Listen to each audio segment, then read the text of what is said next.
Is not limited to verbal condemnation. It's now launched a crackdown on the NGOs, which are cited in the report.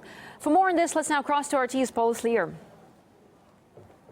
Well, hi there, Paula. What repercussions do the organizations mentioned in that report face now? Well, as you mentioned, Israel is cutting down on Israeli organizations that were cited in this United Nations human rights report. It affects at least two organizations known as B'Tselem and also the Association for Civil Rights in Israel.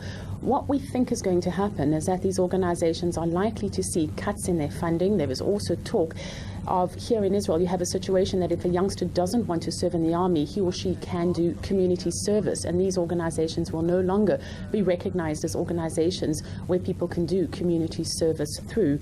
The criticism in Israel is that what the Israeli government actions now are trying to do is effectively silence those inside the country who do not agree with the government. But the government is saying that it will not accept that Israeli organizations are being cited in a United Nations report that the government itself did not agree to participate in.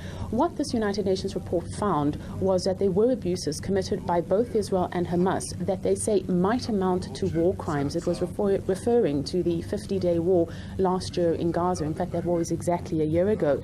But most of the report actually focuses on abuses that were carried out by the Israeli Defense Forces. And what the report is calling for is sufficient details that would now allow it to carry out an independent assessment of the legality of the attacks by the IDF forces. At the same time, there was video that has now recently surfaced on the internet. It does show an Israeli sniper shooting an unarmed Palestinian man. But let me warn you that what you're about to see is disturbing.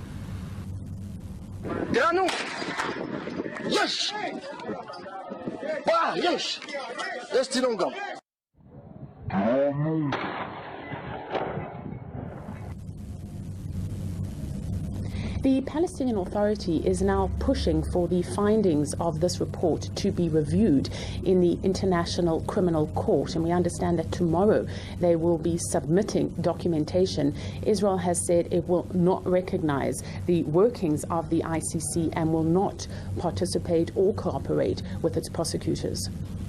All right, Paul, thanks for bringing us this update. Paula Slier reporting there.